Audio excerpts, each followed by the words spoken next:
this whole idea of freedom of speech and this conversation is very important to me, and I'm glad to have you on to talk about it.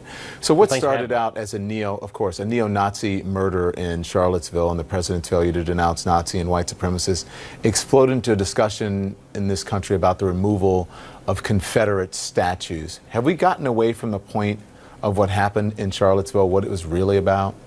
And it seems to me we clearly have, and I think that was the point of the alt-right and the white supremacists seizing on an issue that they know that there's actually broad public consensus on not moving a lot of these statues. There's a Quinnipiac poll that came out today showing that 50 to 39 Americans aren't big on the idea of moving all these statues out. So they seized on an issue that they think is a winning issue for them and then tried to broaden out their appeal that way. And I think a lot of folks on the left fell for it. They want to have this discussion anyway, and so they saw the opportunity to have this discussion. But it seems like a misdirection from what actually happened in Charlottesville. The issue in Charlottesville is white supremacy, not whether some people think that statues should come down or stay up, because clearly 50% of the American population doesn't want to keep these statues up just because they're a bunch of white supremacist racists. Did liberals get played by President Trump? I think pretty clearly they definitely fell for what was, whether he plans it or not, a trap for the left. I mean, he said, you guys don't have a limiting principle. You're going to go after statues of George Washington or Christopher Columbus or Thomas Jefferson. And now you're seeing that actually happen on the left. The most obvious stupid case is this banning of this reporter from ESPN named Robert Lee, an Asian guy, from covering an event at University of Virginia. You know, the political correctness of the left is actually driving people into Trump's arms, even though Trump's initial response to Charlottesville and then his Tuesday response to Charlottesville was entirely wrong. I think that one thing that Trump has had, he's just benefited from the fact that the left is constantly reacting to everything he says with an enormous level of passion, and I think that that's actually a negative. Even what he did last night insofar as going after the media, because the media reacted, instead of doing objective analysis of where he was not telling the truth, they jumped to, extraordinary critiques of his mental health and talking about how he was crazy and how he was morally bereft and all this stuff. All that does is it plays to his crowd. His crowd thinks that the media is out to get him. His crowd thinks that the media have a particular emotional animus for him personally. And so anything that the media do is going to exacerbate that. Well, two things. And by the way, just because ESPN, I want to get it correct. ESPN has responded, and they're saying they didn't ban the guy's name is Robert Lee. They moved him off of it. They didn't ban him. They asked him if he wanted to, and he picked something that was closer to his family.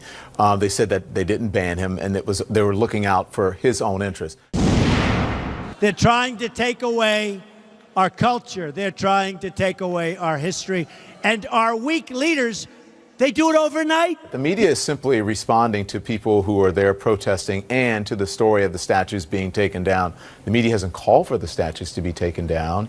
So I don't understand when he says the media is trying to take away your culture. What is... Well, I mean, I do think that one of the conservative critiques of the media, and this has been true for as long as I've been alive and probably before that, is that the media have an agenda, a political agenda, and they hide behind this patina of objectivity in order to press forward this political agenda. Don, you were very passionate about President Trump's statements about the media last night, and I think some of that was justified, but I think a lot of it actually goes to what his base thinks, which is they think that you have an animus particularly for President Trump, that you have an animus for his agenda on things like Confederate statues. I think you personally probably want to see these Confederate statues come down. I mean, is that true? I mean, I would assume you do. Listen, I lived in the South for a long time, and to tell you the truth, I knew the statues were there. I was offended by the statues. Whether they should come down, I would leave it up to the individuals. But I do think that they are insulting to people, just as you would you want to see a statue of Hitler as a Jewish No, I totally person, understand right? your point of view. The would point you want is to that go you have to, a point which of view, I made right? earlier, would you want to go to, and listen, we shouldn't pretend that there's this fake objectivity. Everyone has a point of view. It doesn't mean that you're biased. And so, but just to get people to understand, as a Jewish person, you would not want to go to a Hitler high school. Well, that same effect, African Americans, that has the same effect. Robert E. Lee has the same effect on African Americans. And so, and also the Confederate flag. And so I think we have to be understanding of each other. It's not that I don't like the president or I have an agenda against the president. I'm simply speaking the truth as I see it.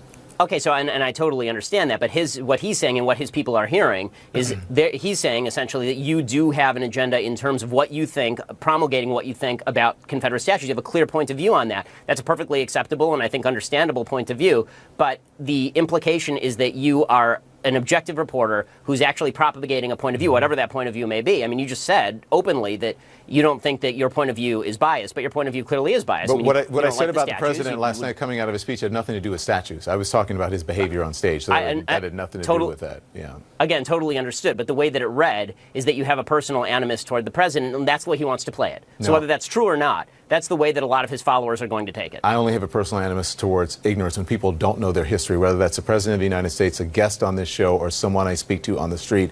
I think if you're going to be able to, you need to be able to defend yourself. And in order to defend yourself, and in order to have a right, clear perspective, you need to know history and you need to be educated about it. And in many ways, I think people who are fighting for these issues are not.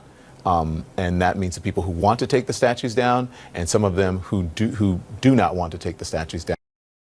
And turn to the ranking member. Thank you, Mr. Chairman. I want to start with a question for each of the 5 witnesses. In your judgment, are voter ID laws racist? Professor Tolson. Thank you for that question.